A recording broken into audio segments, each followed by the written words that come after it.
Hello, faithful, and welcome to the 49ers Plus podcast. I'm Al Moriello, and this is your source for the most objective 49ers discussion, plus all smart takes without the clickbait. And today we're going to dive right into the 49ers 22-19 victory at Las Vegas over the Raiders. No preamble, jumping right in. Gotta feel good, at least individually, for Jake Moody, winning the game as time expires with a 59-yard field goal, one of his best looking kicks of his career on the day. Moody was 5 of 6, 2 for 3 from 50 plus out.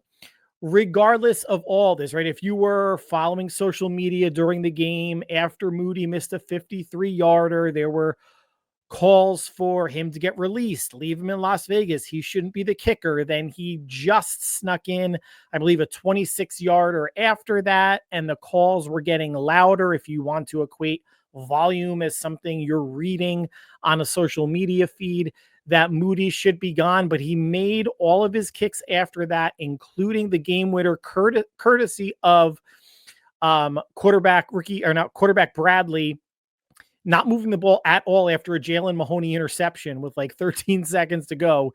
So where the Niners got the ball on the turnover, that's where Moody had to kick it, and he drilled it. It would have been good from maybe 62, 63 plus. But all that being said, guys, and I've been saying this for a couple weeks, keep a kicker on the practice squad. Moody is still competing, even though there's no one on the team he's directly competing against. If he went 3 for 6 or 2 for 6 today at Las Vegas, he might not be on the team sometime this week. Greg Joseph might be back, or another kicker would have been brought in for a tryout, and Moody might have been released. That might be a very knee-jerk reaction way to think about it, but going 5 for 6 over 83%, I think that is different than going 50% or less for a kicker that a lot of us has said throughout the past year plus has had his confidence shaken at times. No matter what you feel about Jake Moody, at least you can feel good for the kid tonight. You could say it was a meaningless preseason game, and it was, but for him to be put in that situation to win a game, yes, preseason, I get it. But that's the best way you can maybe manufacture a pressure kick before you get into the regular season, right? There's no other situation other than maybe the Niners being down by 1 or 2 or 3. That was a kick that was either going to tie or win the game. Good for special teams, good for Moody. Let's move on. Now, this is a game, obviously, we know going in, the Niners were all sorts of banged up, missing 25 players during their joint practice with the Raiders on Thursday. 5 of San Francisco's top 7 rookies missed the game. Mykel Williams with the knee, Upton Stout, the calf, CJ West, hyperextended knee in the joint practice on Thursday against the Raiders. He should probably miss a couple weeks, could be in line to come back week 1 against Seattle. Jordan Watkins at receiver with the ankle, and Jordan James with the broken finger. Hopefully he could be back this week. So no rest for the weary or no rest for the injured. Niners went through the joint practice, got more banged up, at least with CJ West, went through the game against the Raiders, got even more banged up. So Dominic Pooney on the offensive line twisted his knee on an extra point or a field goal attempt. It's a potential PCL sprain. He will be out for a few weeks. And 2 running backs, Patrick Taylor separated his shoulder. He'll be out for a few weeks, along with rookie undrafted free agent Corey Kiner. Wound up being a high ankle sprain. The cart came out. You never like to see that because it makes you think that it's worse than it potentially was. And if it's, I don't want to say only a high ankle, because you're talking, like a minimum of 3 weeks for some of these. So the Niners' only healthy running backs right now are Jeff Wilson and Keyshawn Vaughn. Unless they get Jordan James back, they might have to be bringing in another running back this week for practice and their final preseason game at home against the Chargers. As for the game itself, not a ton of offense on either side, certainly not a lot of running on either side. But for a game with not a lot of offense and 41 points, I don't know what the over-under was. I don't really care. I mean, it's not a high-scoring shootout. This is a game where the Raiders only punted once and the Niners did not punt at all. Now, the Niners did have an interception. The Raiders did throw 2 interceptions. So not that those were pseudo punts, but they were turnovers that, if they hadn't happened, might have been punts. So anybody, out there saying, oh, Robert Saleh's defense, didn't play well. They only forced 1 punt. Yeah, but they did hold the Raiders to about 270 yards of total offense. So improvement, and especially, in the running game, we'll get to that momentarily, versus what we saw against the Broncos week 1. And again, preseason, you're not scheming up anything. You take it for what it's worth. But they allowed over 155 yards on the ground against Denver, and the Raiders did not get close to 100 this week. Now, the starting offense looked good, right? Brock Purdy completed his first 5 passes, completed his first 3 to Ricky Pearsall for 42 yards. The other 2 completions went to veterans Isaiah Hodgins and Demarcus Robinson. Stalled out when they got near the end zone, settled for a Jake Moody field goal to go up 3-0. Raiders first possession behind Geno Smith and a lot of the offensive starters. The Raiders basically went right down the field themselves to tie the game at 3. We'll give broad strokes on the offense and defense. It's going to be a relatively quick podcast because, other than the injuries, and there were definitely a significant injury when a starting offensive lineman, a promising offensive lineman, the second best offensive lineman on the team behind Trent Williams, is going to be out for a few weeks, and 2 more running backs being hurt. Those were the biggest kind of takeaways from the game until we get to the end when I talk about 3 players that need to make the 53-man roster at final cuts. But offensively, Mac Jones had an efficient game. 13 of 16, 1 of his 3 incompletions was an interception, threw for 135 yards, but was in command of the offense. Looked better than he did week 1 against the Broncos, a game in which all 3 quarterbacks, Jones, Mordecai, who's no longer with the team, and Carter Bradley, all threw an interception. Jones looked much more in command of what Kyle and the offensive staff wanted to do. Unfortunately, they couldn't get anything going on the ground. Keyshawn Vaughn led the way, but as a team, they rushed it 28 times for 64 yards and a touchdown, courtesy of welcome back Jeff Wilson, one of only 2 healthy running backs on the roster. But that you're averaging about 2.5, not even 2.5 yards per carry. That is not going to cut it. The outside zone was not there. You had runs on the first drive where Patrick Taylor lost, I think, a combined 8 yards on back-to-back carries. Jeff Wilson had some negative runs. There was not as much pop as at least what we saw from Corey Kiner last week. And he wasn't a world beater by any means, but looked more explosive really than any of the running backs in terms of finding room to run or even, some vision. Although Jeff Wilson still, 28 years old, veteran with the Niners, Dolphins, back now due to this running back war of attrition, showed good vision on a couple runs that got called back for penalties. And he didn't have obviously a big game either, but a dependable veteran that I'm going to talk more about later. And at wide receiver, the veterans, led the way. So Robbie Chosen, 5 for 92. Demarcus Robinson, 3 for 44. Russell Gage, 3 for 25. And Isaiah Hodgins, 2 for 21. I mean, beyond that, Jacob Cowing, Junior Bergen had a target, didn't have a reception. Tariq Owens, 1 reception.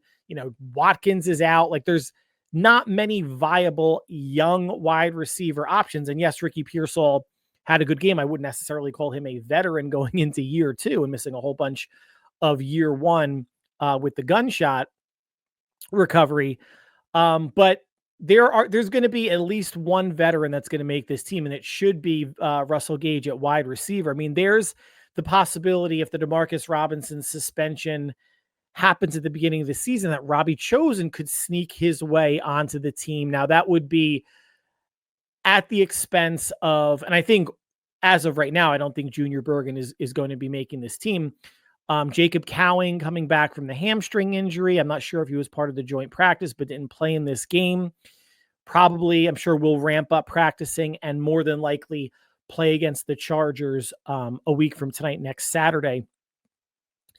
But there is a scenario where, two of Robbie Chosen, Russell Gage, and Isaiah Hodgins start the year out on the 53. And as players come back, Demarcus Robinson, if he's suspended, and Brandon Aiyuk, when he's going to be coming back, and Kyle Shanahan said, and people are running with this, saying, Brandon Aiyuk could be back by week 6. The way that Kyle mentioned it so casually, because he's going to start out on the PUP list, is Aiyuk, that if he misses the first 4 weeks, then they have 3 weeks to ramp him up. So yeah, it could be week 5, week 6, week 7.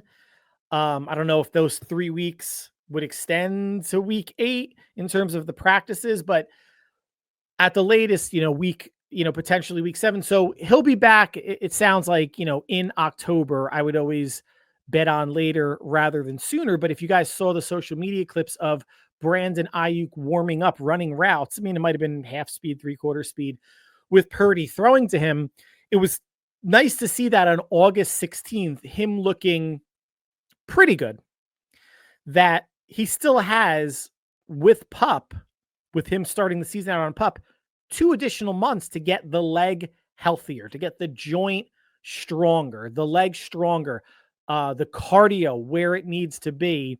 And if it is a situation where after the first 4 weeks, they start practicing him going into week 5, into week 6, and maybe it's week 7 that he plays 3 weeks of extra conditioning, coming off of an injury like that, where you're tearing 2 major knee ligaments, I don't want to be so hyperbolic as to say that every day or every week counts, but I'm just going to take a step back and look at it, saying that he looked pretty good, pretty decent on August 16th, catching, at least all I saw was 1 pass in terms of the social media video. There might've been more than that, but to know that he has 2 months on top of this to get even healthier was encouraging. Otherwise, Carter Bradley, better than he was week 1. The offense in terms of the line, Connor Colby, Drew Moss, Isaiah Prince with a couple, 2 or 3 false start penalties. Spencer Burford obviously playing with the ones. I believe Austin Pleasant's got some run too. I saw Drake Nugent lined up at guard when Nick Sakiel was lined up at center. So, and a whole lot of new faces on the defensive line, a couple that we're going to talk about momentarily, because the Niners are just running out of bodies there. But let's switch it over to the defense. Nick Martin, everybody's favorite rookie punching bag or area of rookie concern, last week had a bounce back game, 6 tackles, 1 sack on a blitz, 2 tackles for loss, looked better week 2 versus week 1. And peaks and valleys. Let's not get too excited about what we saw in week 2. Let's not get too low on what we saw in week 1 in the preseason, because who knows what he's going to look like week 3 in the preseason. If he looks more like week 1, everyone's going to get into panic mode again. All of these rookies are going to get better with additional snaps. It's a shame that you have someone like Mykel Williams who hasn't played a preseason game yet. Maybe he plays in preseason game number 3. Upton Stout, same thing. Maybe he plays in preseason game number 3. CJ West played in the first game, got hurt in the joint practice. Alfred Collins has been getting some playing time. Jordan Watkins, only 1 game. Jordan James at receiver hasn't yet. Junior Bergen has been playing special teams and getting 1 or 2 targets per game these first 2 weeks of the preseason. So, the rookies are making their mark more on the injury report than they are on the field, but you're still, because we're not playing, they're still 3 weeks out from the start of the season. And what's nice, and who knows what this week of practice is going to bring from an injury standpoint, knock on wood, hopefully nothing. And the last preseason game on Saturday, the 23rd of August against the Chargers, hopefully nothing there. But trimming the preseason down from 4 games to 3 games means there's 2 weeks between the last preseason game and week 1. So an additional week for at least some of the younger players or players that would play in preseason game 4 historically and make the roster to help recuperate the body get them ready for week one, and rehab any potential injury. So Nick Martin bouncing back. Overall, I thought Robert Saleh and the defense put forth a much better performance against the Raiders backups than they did against the Broncos backups. Remember, the Broncos didn't do anything their first two drives when Bo Nix was in and most of the Broncos offensive starters. Then Denver rattled off 30 unanswered points when it was a backups versus backups affair.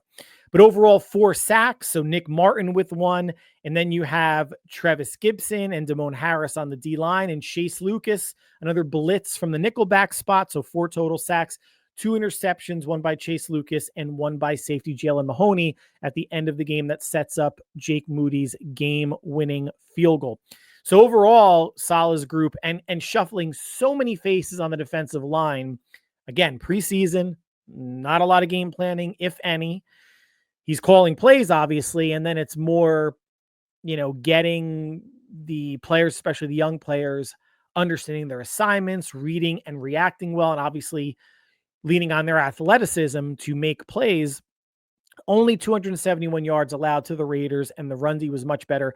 19 rushes for 77 yards and 1 touchdown. I don't say only 1 touchdown because the Raiders only scored 1 touchdown, and so did the Niners offensively. So the defense took a step forward week 2 in the preseason. Now let's conclude this somewhat abbreviated podcast talking about 3 players that I, as of least August 16th today, strongly believe.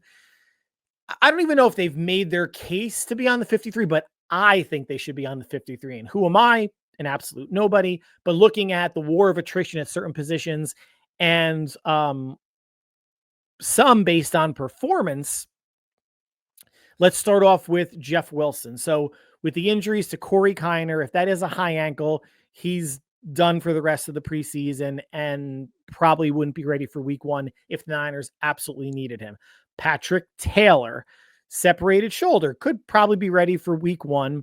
But to me, and it was still surprising that they brought in Amir Abdullah, who saw 5 snaps week 1 of the preseason, promptly got injured, got put on IR, that Jeff Wilson wasn't the chosen selected running back initially, but he's a vet running back that knows the system, knows Kyle, has vision, can catch passes out of the backfield, and is not afraid to pass block. Corey Kiner, like I mentioned, he was on the roster bubble anyway. You could see how that injury heals in the next couple of weeks, and I could see him maybe getting released and being brought back onto the practice squad. They're going to have at least 1, if not 2 running backs on the practice squad. And Jeff Wilson is a better running back than Patrick Taylor. Taylor, a little bit bigger, a little bit heavier. Jeff Wilson, if he is the number 3 running back active on game days, let's say Jordan James is not active, I'm not sure if Shanahan would have 3 or 4 active. Would Wilson play some special teams? How much special teams has he played in the past? I'm sure he's played some, given the fact that he was an undrafted rookie free agent out of North Texas. So he brings more running back ability than Patrick Taylor is. I'm in no way glad that Patrick Taylor got hurt, and that Jeff Wilson may take his spot. I don't root for injury on anybody, but it also slots in a veteran running back in Wilson for a veteran running back in Patrick Taylor. If it's going to be McCaffrey, Guerendo coming back from the shoulder injury himself, Jordan James recovering from the broken finger, and Jeff Wilson right now, one of 2 healthy running backs on the roster, like I mentioned, in addition to Keyshawn Vaughn. Curious to see what they're going to do for preseason game number 3 and practice. Will Jordan James be healthy enough with the broken finger to practice and play against San Diego? Will they need to release Corey Kiner or somebody else to bring in another running back just to have some carries, to give some carries to at practice and the last preseason game? It's entirely possible. But this breakdown on the roster of 2 vets in McCaffrey and Wilson and 2 young running backs in Guerendo and James is something I am a fan of. I never believed that Kyle would ever have been comfortable with Christian McCaffrey and 3 young running backs behind him, a second-year running back in Guerendo and 2 rookies in James and Kiner. Was never going to fly. This might be the best mix of running backs that the Niners could have had potentially, because who knows with injury, going into week 1 at Seattle. So I'd love to see Jeff Wilson on the 53, in addition to Chase Lucas. If you've been watching the first two preseason games, he's flashed, right? Causing, multiple tackles, causing the intentional grounding in the end zone, safety on Bo Nix, a sack and interception tonight against the Raiders. And with Upton Stout injured, nursing a calf injury, Lucas has got a whole lot of snaps. And he has now, in my mind, has put himself in the running to be the starting nickel. I mean, whatever he's doing in games, it's safe to say he's showing, I'm sure, the same ability. I'm not at training camp, but I'm sure practice is translating into games. I'm not sure I would highly doubt he's only flashing in the games and doing nothing, in practice. But with Stout injured, Lucas is getting more snaps. I think the Niners, it would behoove them to take 6 cornerbacks onto the 53. So if you have 2 nickels, and whether it's Upton Stout and Chase Lucas or vice versa, you have 2 players with depth there. Your 2 outside starters are obviously going to be Demo and Renardo Green. Hopefully he is healthy going into the Charger game, or at least this week going to the Charger game. And then I think Dallas Flowers makes the team, which means those are your top 5. Demo, Green, Flowers, Upton, Stout, and Chase Lucas, and you'd have 1 spot remaining battled, and that'll be battled out between Darrell Luter, Sarah Neal, who has special teams ability, and Trey Brown. And this week of practice and the final preseason game and potential injury again could go a long way into showing who the 6th cornerback on the roster is. Could the Niners take 4 corners? Yes, I believe that they should take 6. And I have been sketching out, I have my own right now breakdown of the 53. If I, a nobody, were to make those selections today, it's something that I'll share, I think, mid this week during a podcast. Once we see more from, hear more from Shanahan, if there's any additional injuries, anything else happen, I'll give my 53 going into the final preseason game. And again, I'm not going to say things for me can change outside of injury. But I want to kind of get that out there just, to share with you guys before the last game, because that last game isn't really going to be a huge decision maker for me at really many positions. So Jeff Wilson 1, Chase Lucas 2, and then I said 3 players who need to make the team. This is going to be 3/4. Rookie Connor Colby and undrafted rookie Drew Moss. I should say Connor Colby or undrafted rookie Drew Moss should make the team on the offensive line. The door is open for I'm not going to say for one of them to start week 1 at Seattle with Dominic Pooney with, a PCL sprain. I'm sure in the coming days we will know the extent of that. But remember, the regular season starts in 3 weeks, so there is time for Pooney to get healthy. So more snaps coming for Colby and Moss. Remember, Ben Barch has battled injury his entire career, and he's penciled in as the starter at left guard, but he hasn't proven that he can stay healthy. So, I mean, there's obviously going to be backups at guard and center regardless. I'm not going to say that either one of these players are going to dethrone Ben Barch in the next week, but I think they are solid depth pieces, and there's the potential for both of them to make the 53. But here's how I think it's going to shake out. We know who the 5 starters are between Trent Williams, Barch right now, Jake Brendel, Pooney when he's healthy, and Colton McKivitz. The Niners and Kyle, I think, are going to take 9 offensive linemen and keep another 2 or 3 on the practice squad. But 2 offensive tackles will be backups. Now, they released Andre Dillard earlier this week, which is funny. They activated him off the PUP list, and one day later, they released him. I don't know if they activated him off the PUP list to release him, or they activated him, saw something was still not right with whether it's the ankle or knee, whatever ailment that he had, but he's gone. So that means that the potential, so Spencer Burford is obviously going to make the team. Then you have Isaiah Prince and Austin Pleasance and Isaac Alarcon, who may be an international pathway player, battling out for the other tackle position. And Kyle, I do believe, is going to take 2 offensive tackles, which means that leaves 2 spots on the interior. And I do believe, and I've been saying it for a couple of weeks, that Matt Hennessy is going to make the team. He can play any one of the 3 interior spots.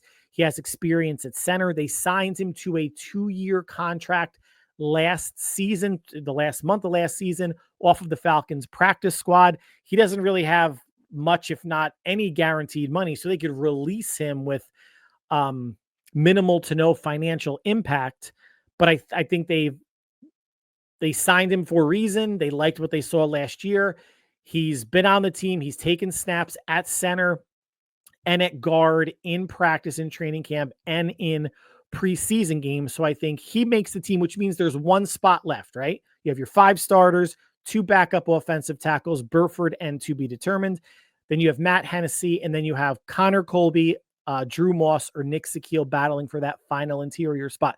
Nick Sakiel got a lot of run today at center, 1 false start, snap simulation penalty. I don't know how many snaps each one of these 3 players had, but I think they are 3 players battling for one spot. Now, Sakiel, with going into potentially his 4th year with the 49ers, has a leg up just in terms of the scheme, familiarity with the coaching staff, NFL experience. But he's on the last year of his deal, and I can't see him being a major player that the Niners would want to resign should he make the team this year, although he would come cheap, I imagine. But Connor Colby, 7th rounder out of Iowa, signed a 4-year deal. If Moss makes the team, he would he could be just signed to a 1-year deal. I don't know if they would extend him, but getting some youth on the line, I think, would be super beneficial, even though we're talking about players that are interior players. The issue is going to be at tackle next year when Trent Williams could retire, when Colton McKivitz is not going to take a hometown discount. He's going to get more than the $15 million a year that Jalen Moore got from the Chiefs. And Spencer Burford as a backup tackle could be looking at a decent payday if he gets extended playing time, if Trent Williams or McKivitz gets hurt and he's pressed into action. Tackles or backup tackles that could elevate to starting tackle material or have that flexibility to play guard as well, which Burford does. There's a market for that. And unless the Niners like his versatility and want him on the roster beyond 2025, they may have to lock him up or sign him to an extension sometime before the season starts or before the season ends. Again, if they are liking what they're seeing. So my 3 players as of August 16th that I believe need to make the team: running back Jeff Wilson, cornerback Chase Lucas, and offensive lineman Connor Colby or Drew Moss, although there is a world where both could make the team. I just don't think Kyle is going to have only one backup player that can play tackle in Spencer Burford. I think he's going to bring 2, and Burford is obviously a lock, giving his versatility playing outside and then either one of the guard spots as well. So that's going to conclude the podcast for today. Like always, I want to thank you for taking time out of your busy schedule to make us part of your listening and watching routine. Niners get the victory again behind Jake Moody's 59-yard field goal. We saw some efficiency on the offense. The running game, not great for a second week in a row. Some steps forward on the defense, getting to the quarterback, forcing turnovers, and, concluded the podcast with some players that I think would help the Niners out at least right now in terms of injury and depth at running back, cornerback, and along the offensive line.